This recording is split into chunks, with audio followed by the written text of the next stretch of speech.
make a prediction. If Wednesday Obama has won the election, the biggest day of gun sales in the history of the world will be that day. There will be more ammunition and more guns sold in the United States than any place at any time in the history of the planet next Wednesday. And maybe make another prediction. If Obama wins, you are going to be very angry that you didn't buy your gun in advance because they're going to be hard to get and ammunition will be hard to get because there will be a run on ammunition. Maybe I'm crazy, but I don't think anybody who is an NRA member has any doubt on how much of a friend President Obama is to guns, and everybody will want to be grandfathered in. David Keene, he's the president of the NRA. He's with us. How are you, sir? Just fine, Glenn. Glad to be with you. You agree with the prediction that I just made? I sure do. You know, right after his election in 2008, because of his history and because of what he said during that campaign and because of what he said right after the election about wanting to reimpose the Clinton gun ban and tax ammunition and the like, gun sales went way up because people were fearful that he was going to go after their guns. And the same thing's going to happen now because even though for the last year and a half, like most liberal politicians, he's tried to downplay his position on the Second Amendment, during that town hall debate, he got a question, as you remember. And I don't think he expected it, but he came out of the closet, and it was as if he said, okay, regardless of what I've said about supporting the Second Amendment, I don't. I'd like to reimpose the Clinton gun ban. I'd like to go after sidearms, and when I get reelected, I'm going to do it. You know, there's gun owners and everybody that believes in the Second Amendment who saw that debate knows that this is the same guy who campaigned against guns last time, who was an anti-Second Amendment activist back in Chicago long before he ever thought of running for public office, and that if he gets an opportunity, he's going to go after the Second Amendment. Let me ask you this: why is it so close in Colorado with so many gun owners in Colorado? There's no ifs, ands, and buts on the friendliness to guns with Barack Obama, and anybody who says, hey, transmit this to Vladimir, I'm going to have a little more flexibility after the next election. That's a little frightening. He said the same thing essentially to Sarah Brady of handgun control. He told her, right now I have to operate under the radar, but I'm going to deliver for you. That's essentially the same thing he told the president of Russia. Let me get past this election and then watch my dust. Where's Mitt Romney on guns? He's committed to the Second Amendment. You saw that in the town hall debate when Barack Obama said, I want a whole bunch of new gun control laws. Mitt Romney came right back and said, we don't need any new laws. We need to prosecute criminals. We need to support the Second Amendment. Not only that, but he's got on his ticket Paul Ryan, who, I thought about this the other day. I'm a Wisconsin boy, and I grew up about 15 miles from Paul, and I've known him for a long time, and he's probably the most genuine outdoorsman nominated for either office on either ticket since the days of Teddy Roosevelt.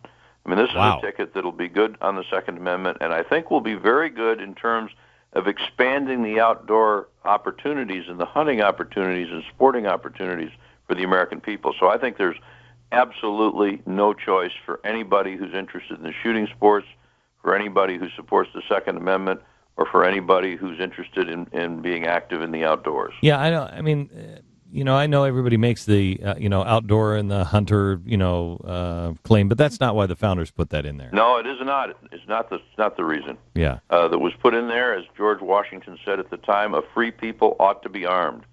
And, Glenn, whenever I think about it, I think about a banquet that took place in Moscow a few years ago honoring General Kalashnikov, who during World War II had invented the AK-47. And it was on the occasion of his 85th birthday. Mr. Putin got up to toast the general. He's one of Russia's few heroes. And when he finished the toast, General Kalashnikov got up, looked him in the eye, and said, Mr. President, my dream is of a country like the United States, governed by men and women not afraid of an armed citizenry. Think about that. Most people in this world can only dream about the kind of country in which we've lived since the founding. And it's that distinguishes us from the rest of the world. Well, we're sitting here now. We're looking at Department of Homeland Security and everything else, and we just take it at the airport. We just take it. When they come to our houses, you're like, well, what am I going to do?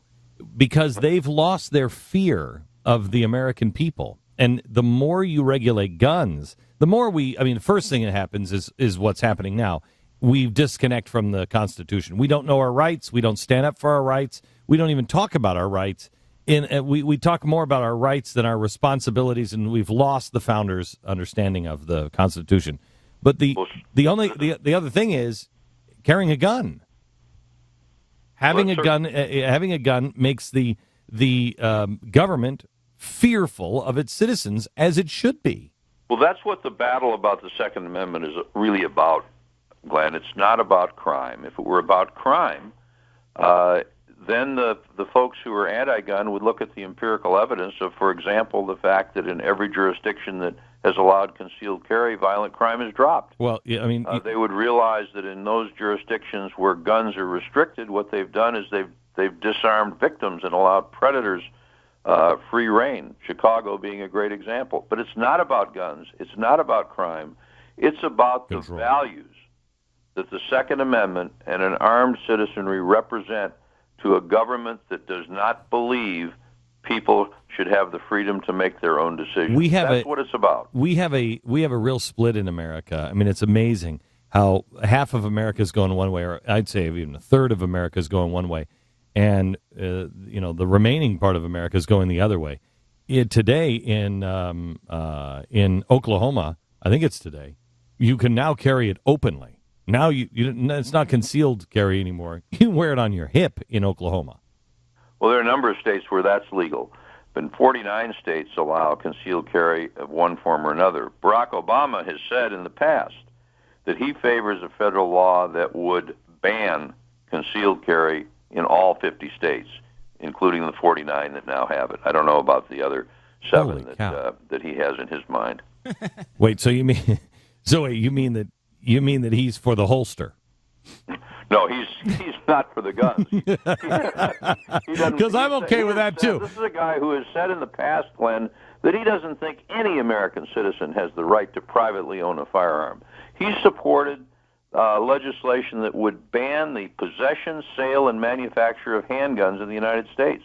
This is a guy who has been committed to stripping Americans of their gun rights throughout his entire professional and political career. But he is smart enough to know that he's never going to get around, and this is what people say, he'll never get around the Second Amendment. Yes, he will, by doing things like supporting the 500% increase on the tax on ammunition and gun sales. Yeah, exactly. A lot of people don't realize that all of this is of a piece. If you increase the taxes on ammunition 500%, 1,000%, whatever, you're making it more and more difficult for average Americans to own firearms and use them, to be involved in the shooting sports, to defend themselves. You can do the same thing by taxing guns, as his former chief of staff, Rahm Emanuel, wants to do for gun sales in Chicago and Illinois. And bullets. You can do all of those things, or you can eliminate gun dealers. And he's been harassing gun dealers and reduced the number of them since he's been president. Think about this. When the Supreme Court issued the Heller decision, which guarantees the right to individually and privately own firearms, and said that in the District of Columbia, because the original decision was about the district, that you have a right to defend yourself by keeping a firearm in your home. The District of Columbia government said, okay, we recognize that, but you're going to have to buy it here in the district. Problem was, there were no gun dealers that would sell to the general public in the district. Now, without the gun dealer, that right became an academic rather than a real right. There are all kinds of things. If you ban the manufacture of firearms, then what good is the right if you can't get them?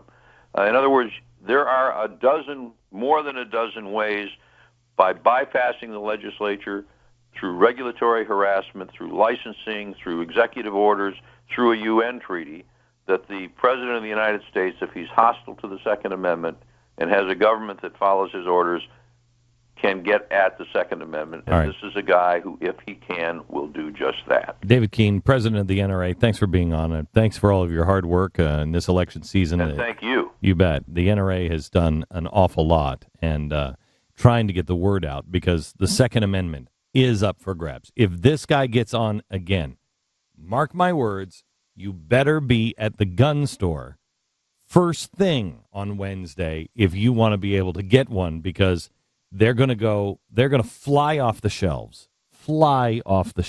Ammunition.